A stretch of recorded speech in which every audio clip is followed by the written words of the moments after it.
I'm Irina Serdyukovskaya, and this is SEO in 2023.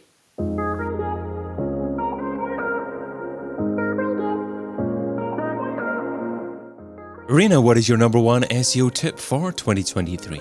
My number one tip for SEO in 2023 is to create or update content to satisfy user intent. Okay, create content to satisfy user intent.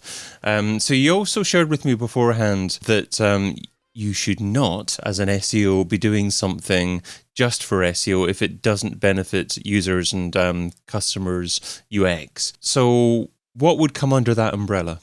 I would say that first we need to create the website which is not for Google, and don't think about how to rank. And first we need to think about what customers or potential users are expecting actually to see on our website.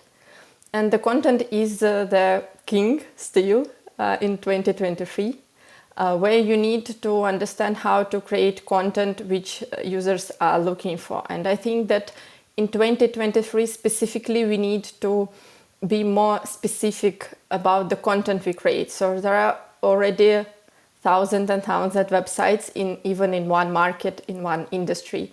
And to be competitive, we need to think about the customer first and not about the keyword research first, because then we will compete with many websites, but maybe it's not our audience in the end. Okay, understood. So how do we differentiate ourselves? I mean, you said yourself that there are many more competitors nowadays, so many more websites in your niche. You mentioned the importance of thinking of users with your content, but how do you really actually create content that is that different and distinctive and better than your competitors?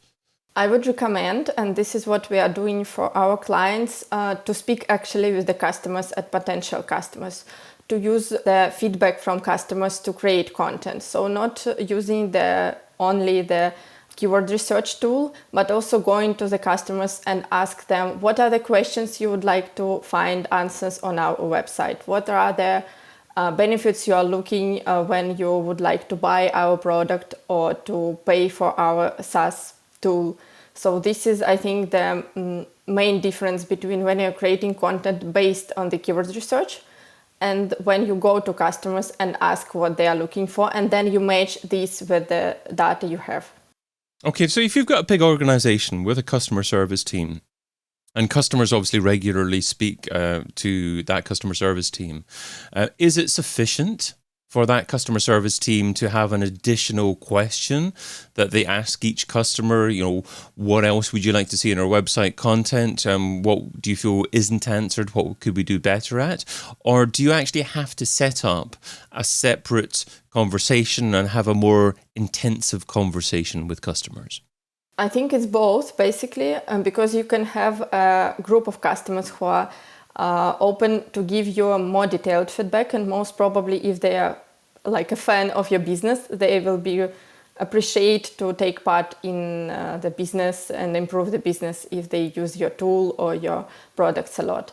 While to have the broader data, it's important to maybe ask the questions after you talk with the customer, or you can actually get these questions based on the questions which customer asks. So you don't need to directly ask them like what you would like to have on website.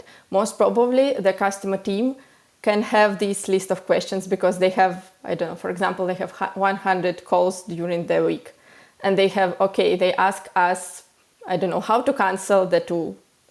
And I need to have this, or how this tool can work with another one, which is also very popular. So you can get these from the customer team directly, and you don't need to ask the question directly from the customer. So that's a good point, actually. So conversations with customer service teams may be skewed towards perhaps negative feedback and questions around servicing that negative feedback. So you need to perhaps be a bit more proactive to reach out to customers who have neither positive or negative feelings about you as a business, to perhaps get questions that better reflect a broader section of your target audience. Yeah, I agree totally. And you also can have a focus group. So you can have the customers who are maybe not that satisfied with your tool or the customer service in general. So you can get these things, and you can use for sure this for the improvement of your business and to improve the content on your website. So in an ideal world then, if you're setting up a focus group, I presume that this has got to be done on a regular basis, maybe once a quarter, maybe once a year. How often would you recommend to do this kind of thing? I think actually 1 time per year should be enough. If it's you don't launch a lot of new products or new tools or new features for your tool, because there are a lot of investments you need to make to actually organize this focus group. Not from maybe money perspective, but from the time perspective, which team should invest to do this properly. So you also talk about SEO being a broader part of the whole business, the whole perhaps conversations with marketing teams, product teams, development teams as well. So I mean, what does that look like? How does SEO better marry itself to all the parts of the business that it could impact? I think that SEO is a part of the marketing, because when you create a content, ideally you need to understand how you can actually share this content on social media, for example, how you can promote it through your email marketing campaigns. Will this content help you with your PR activities? Will it help you with the brand awareness? So if you can match most of these things with one content piece, it's a win-win for the business. Because if you do this only for SEO, for example, to rank on Google, yeah, it's good goal, but if you can match it with other marketing channels, you will have much more out of one content piece. Absolutely. Okay. And what does that content piece look like when you're trying to get multiple wins out of that same piece of content? I.e., you're trying to make sure that Google finds it attractive and drives traffic to it. You're trying to make sure that users are satisfied with it, but you're trying to make sure that it's a great brand piece potentially as well, and that it's good for getting people to come back to your site in the future and getting people to remember you. So what are some key items or aspects of that piece of content to include? First, I would say that it should be written with an expert from your company or maybe external expert. So there are some expertise in the content to write, not rewriting the content which is already there. The second one is, will this content be shareable? This is also very important. So do you have any data, for example, there which can be interesting for your audience that they would like to share, download, for example, to save? Is it newsworthy? If you have these 3 things, newsworthiness, shareable, and expertise, most probably you can already have really good content. Okay. And what makes good newsworthy content? Are you talking about creating content that's perhaps a reaction to current news stories that are popular at the moment?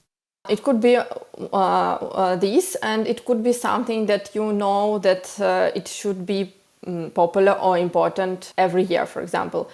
Every year we have New Year, every year we have Black Friday, for example, we have summer holidays. So you understand that, for example, media is writing every year during the April, May, where you can go for your summer holidays, or what you should buy during Black Friday, and this is the content pieces will be out in October. So you can get these planned, because when it's something reactive, you need to be very fast, and it's not always possible for marketing teams, because maybe you don't have the capacity to react on this, but then you have still a lot of things which you can plan. So let's use Black Friday as an example. This I'm trying to think exactly when it happens. It's one of the last Fridays in November, isn't it? So Yes. if you want to give yourself an opportunity to have your brand featured, perhaps by a journalist, some kind of quote from you from a story, is it best to maybe publish an article on your website in mid-November and then reach out to the journalist to say that you've done that and try and get them to incorporate some of your story? Is it better to perhaps even not publish in your site and reach out to the journalist? And also, how much time before Black Friday should you be doing these things? There are different strategies. I would say that you can, if you have the data, then it does make sense. You can publish this data as a press release or as a research on your website. And yes, it does make sense to prepare these in October and maybe publish these during the first 2 weeks in October if it's something, the data which is about how to prepare for Black Friday, something that before Black Friday. Then you pitch to the journalist and they can mention this and link to your website because you have data there.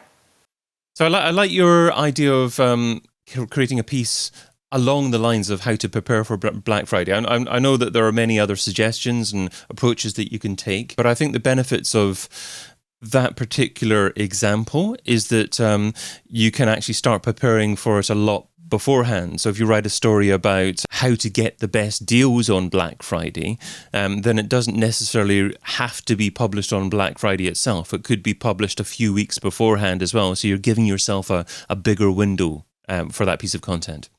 Yeah, you have more time to promote this and to pitch this to the journalist. So it's better than, because you can get more publications, for example, more mentions, comparing if you create a content reactively during Black Friday, but you still can get a lot of out there.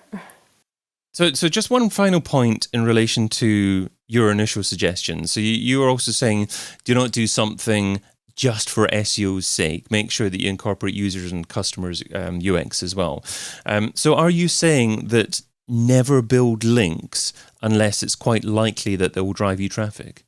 I would say not. I think it does make sense still to build relevant links, even if you would not have a traffic, but you need, for example, to have a link if a website mentioned your brand. Most probably people would not click a lot if it's mentioned that this company prepared this research on this data and they just mention yours who provided this data because they are interested in the data and most probably journalists will publish this data already. But you still need this link because you can build authority and it's relevant link. While if you add links which maybe leading to some pages which up to promotional or something like that, and people would not click on that. So it's kind of not the strategy I would recommend. Okay, so build links, but build contextual links, not necessarily to drive traffic, but as long as you have that context and relevance to the individual article, then that's good SEO practice as well. Yes. So, well, you've shared what SEO should be doing in 2023. So now let's talk about what SEO shouldn't be doing. So what's something that's seductive in terms of time, but ultimately counterproductive? What's something that SEO shouldn't be doing in 2023? First, buying links from low quality websites or buying links from comments, because people still do this and I would not recommend to invest in this. The second thing is not to create the content if you see there are a lot of already content there which is already very high quality. So it's super tricky to create better content if you see that there are already one of the best content you can get. So I would say that I would not recommend this. Okay, so what you're saying there is actually before you choose to write content, analyze the SERP, and if the answer already exists, the optimum answer already exists, don't bother competing for that keyword phrase. Go after another keyword phrase instead. Yes, this is completely correct.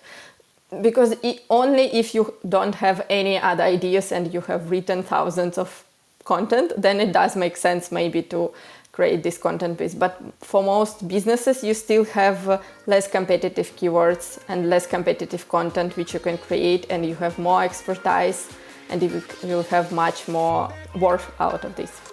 Irina Serdyukovskaya is an SEO consultant, and you can find her over at irinakudrys.com. Irina, thanks so much for being part of SEO in 2023. Thank you for inviting me. Get your copy of SEO in 2023, the book, over at SEOin2023.com.